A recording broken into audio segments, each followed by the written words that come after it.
tiene un problema. Ese es el paso número 2 de esta secuencia que estamos trabajando. El día de ayer revisamos el personaje, quién va a ser nuestro personaje de esta historia, y el día de hoy vamos a revisar qué problema tiene. Vamos a completar esta sección de el problema. Yo podría decir que la parte del problema es probablemente la más importante o una de las más importantes de la historia, porque el problema es básicamente lo que le da sentido a la historia, es lo que le da sabor, si le podemos llamar así, a la historia. Entonces, es muy importante que identifiquemos, pues, cuál es ese problema, ¿no? Que tiene el héroe, y a pesar de que puede sonar pues muy fácil de entender, la realidad es de que en muchas de las ocasiones no está claro cuál es el problema, y esto obviamente, como lo hemos visto, pues genera confusión, ¿no? Así que, ¿cuál es el problema? Y vamos a comenzar con el villano. ¿Quién es el villano de la película? Toda película y toda historia pues siempre tiene a un famoso villano, ¿no? Y haciendo la misma analogía que yo comentaba al principio, pues el villano en realidad, a pesar de que es el malo de la película, la realidad es de que el villano es el que le da vida, ¿no? A la película y a la historia, porque todos siempre queremos saber qué va a pasar. O sea, si va a ganar el héroe o si va a ganar el villano, si va a ganar el bueno, si va a ganar el malo. Entonces, esta connotación entre uno y otro es lo que nos mantiene atentos, lo que nos mantiene pues a la expectativa de qué es lo que va a pasar, y casi siempre, aunque ya lo vamos a ver esto más adelante, pero en cualquier película parece como si el malo estuviera a punto de ganar y ya finalmente en el último momento pues resulta que gana el bueno. Pero este villano es el que nos atrajo la atención y nos mantuvo con esa atención muy puesta durante toda la historia. Y algo similar ocurre con estas historias que nosotros vamos a confeccionar en el caso de nuestras empresas. En nuestras empresas y en nuestros productos, en nuestros servicios, debemos de tener bien claro quién es ese malo, quién es el villano de mi producto, quién es el que se opone a mi producto o a mi servicio o a mi empresa, ¿no? O a mi mercado. Entonces, en la medida que lo podamos identificar con mucha claridad y ponerle tal cual el nombre y el apellido, pues vamos a poder confeccionar una historia mucho más poderosa, mucho más atractiva y mucho más llamativa para quien sea que nos esté escuchando, ¿no? Así que, pues punto número uno en esta sección de identificar el problema es saber quién es el villano. Yo les voy a poner un ejemplo para, pues igual que todo esto sea un poco más entendible, pero de manera general, quiero comentarles que en esta sección del problema, nosotros tenemos tres problemas o tres niveles o tres capas de problema. Vamos a decir que son tres diferentes niveles a mayor profundidad. Por un lado están el problema externo. El problema externo es el más superficial, y el problema externo es un problema causado por nuestro villano, ¿no? Por nuestro malo de la película. Y ahorita les voy a poner el ejemplo para que quede más claro. Y después viene un problema interno que es ocasionado por nuestro problema externo, es decir, el problema externo ocasiona el problema interno. Y finalmente llegamos a lo que se conoce como el problema filosófico. El problema filosófico es lo que está más en las profundidades del problema, o lo que podríamos entender, o a mí así me gusta llamarlo, el problema filosófico es lo que yo denomino el verdadero problema. Es decir, el verdadero problema no es el problema que tú pensabas de manera externa. Resulta que hay otro problema todavía más profundo, todavía más grande, y el problema filosófico normalmente es un problema que termina siendo mucho más grande que el problema mismo y mucho más grande que la historia misma. Esto es para que te des una idea, ¿no? De la magnitud que tiene este problema a nivel filosófico. Y en resumen, si logras llegar al problema filosófico de esta manera como lo vamos a plantear, entonces no solamente vas a tener una historia, sino que vas a tener una historia mucho más atractiva, mucho más poderosa y con mucho más potencial de crecer o de tener impacto en otros sectores o en otros segmentos que ni siquiera habías pensado que eran posibles, ¿no? Así que, bueno, me voy a regresar aquí a la parte del villano. Esto al final, pues vamos a hacer algunos ejercicios. Yo les voy a proporcionar ahí las hojas de trabajo para empezarlo a trabajar, pero la recomendación, como siempre, pues es de que si mientras yo voy explicando, tú vas teniendo algunas ideas, pues lo puedas ir bajando, ¿no? En alguna libreta o donde estés haciendo tus anotaciones. Entonces, vámonos con un ejemplo. ¿Quién es el villano? Y yo voy a poner un ejemplo de una de las marcas que tenemos, porque con esta marca hicimos el ejercicio y fue pues donde tuvimos que aterrizar cada uno de estos puntos, ¿no? La marca se llama Fiel Mascota. En Fiel Mascota básicamente nos dedicamos a conmemorar las memorias de las mascotas. Y bueno, pues si tú has tenido alguna mascota o tienes una mascota actualmente, pues sabes el cariño que se tiene con cualquier mascota, ¿no? Un perro, un gato, un perico, no sé, alguna otra mascota que tú puedas tener. Sin embargo, aquí nos enfrentamos con un villano y el villano que se atraviesa con nosotros es la muerte, que pues indudablemente nos llega, no nomás a las mascotas, pues también nos llega a los seres humanos, ¿no? Entonces, la muerte es alguien que en esta historia que nosotros creamos, pues es el villano de la película porque llega y pues no respeta, ¿no? O sea, se va con todos. No lo queremos nosotros, pues nosotros no quisiéramos que se fueran nuestros seres queridos, pero así es como funcionan los villanos, aunque no queramos, pues ahí está, ¿no? Entonces, en este ejercicio o en este ejemplo que te doy, ese fue el villano que nosotros identificamos como tal.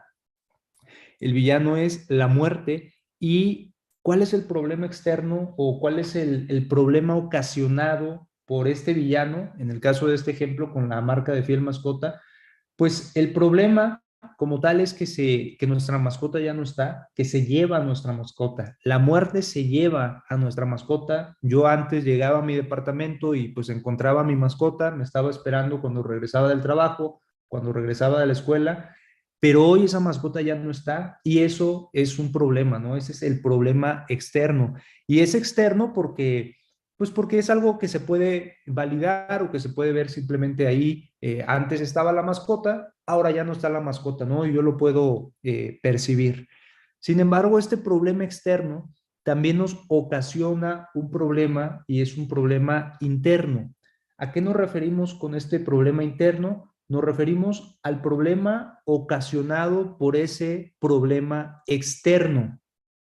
Es decir, si mi problema externo es que la mascota ya no está, ¿qué me ocasiona a mí? Bueno, pues a mí me ocasiona tristeza, a mí me ocasiona sufrimiento, yo quizá lloro, quizá sufro, tengo momentos donde extraño a mi mascota porque pues extraño llegar a mi lugar de trabajo, a mi oficina o a mi hogar y no encontrar a esa mascota, ¿no? Siempre llegaba a saludarme moviendo la cola, muy alegre, y resulta que ahora ya no está. Entonces yo extraño esos momentos y ese es el tipo de problema interno. ¿Por qué? Pues porque eso no es algo que ustedes puedan percibir o que cualquiera pueda percibir, ¿no? Eso es algo que me ocurre a mí a nivel sentimental, a nivel emocional, a nivel mental, algo por supuesto interno. Entonces, como te puedes dar cuenta, aquí ya empezamos con este mismo problema, pero ya es una capa de mayor profundidad, ya pasamos de lo externo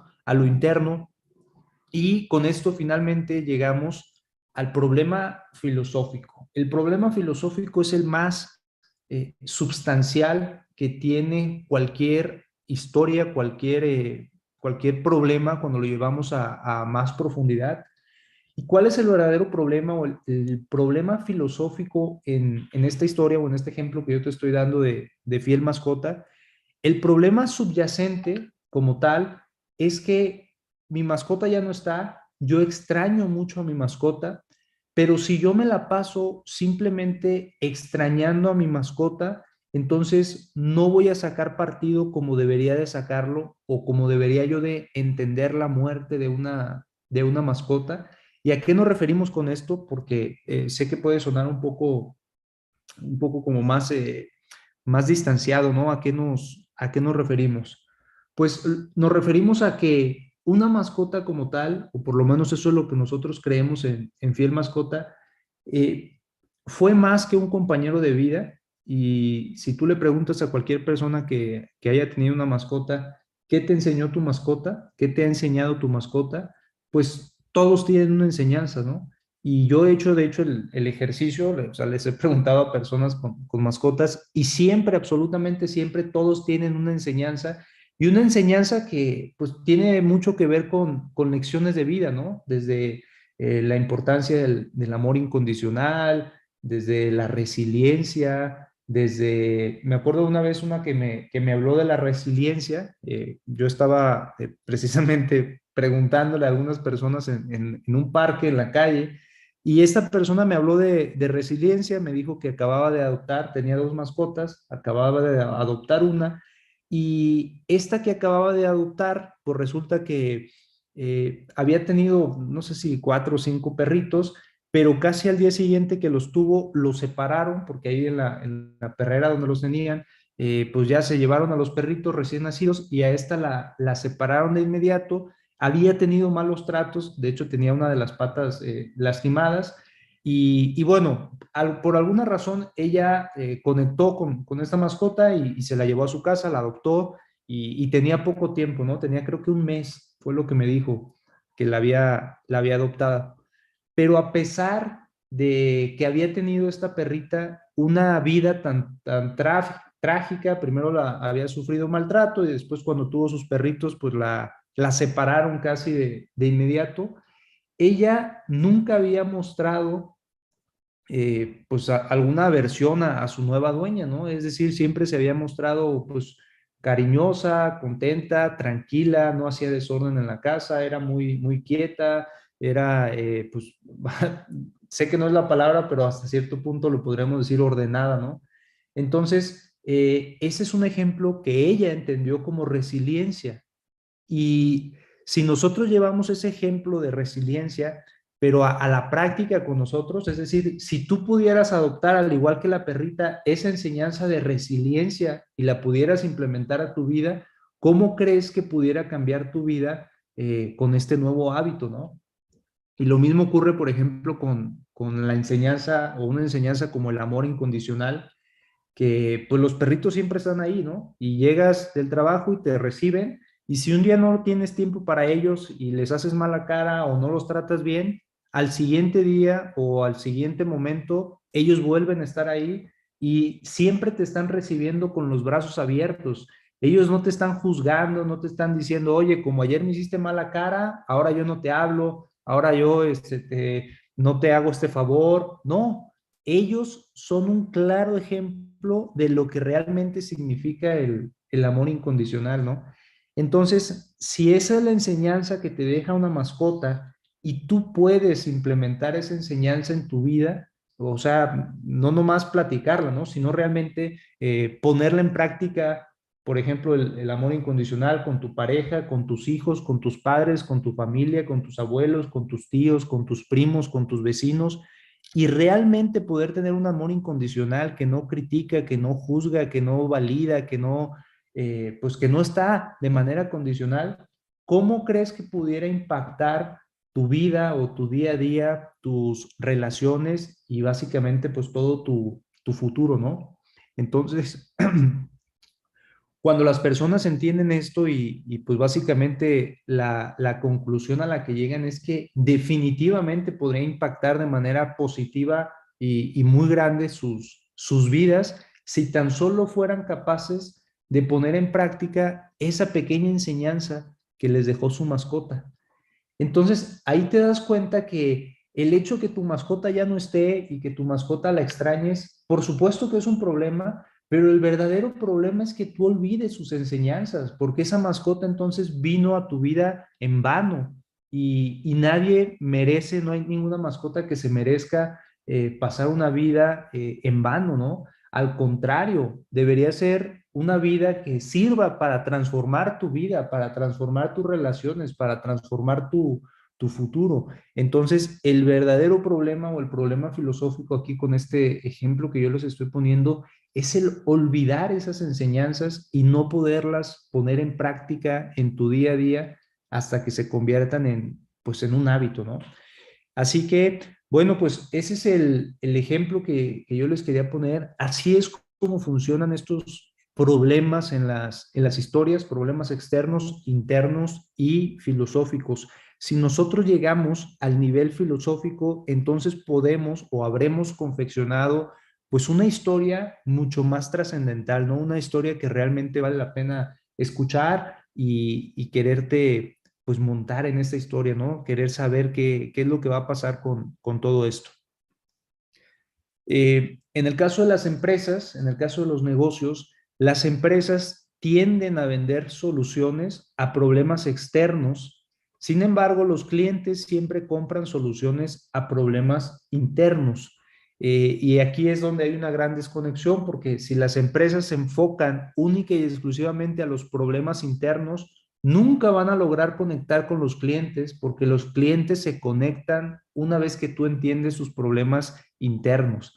Así que, pues la pregunta y lo que yo siempre le digo a los empresarios o a los clientes es, ¿vale el tiempo que le dediques a identificar verdaderamente cuáles son esos problemas internos que tu cliente está intentando resolver? Porque mientras no los identifiques y le sigas hablando nomás de problemas externos, pues el cliente nunca va a conectar y tú obviamente vas a estar pues perdiendo dinero y perdiendo tiempo, ¿no? Hablando sin ser escuchado. Así que, bueno, pues eso es básicamente esta segunda etapa y la idea, pues como siempre, es empezarlo a aterrizar en papel algunas ideas para al final, cuando hagamos el ejercicio completo, pues ya tener más tela de dónde cortar, ¿no? El siguiente punto es el paso número 3, encuentra un guía y ese es el paso que vamos a revisar el día de mañana, en la sesión de mañana. Hasta aquí la sesión de hoy y bueno, pues si tienen alguna duda, igual me la hacen saber ahorita en los comentarios.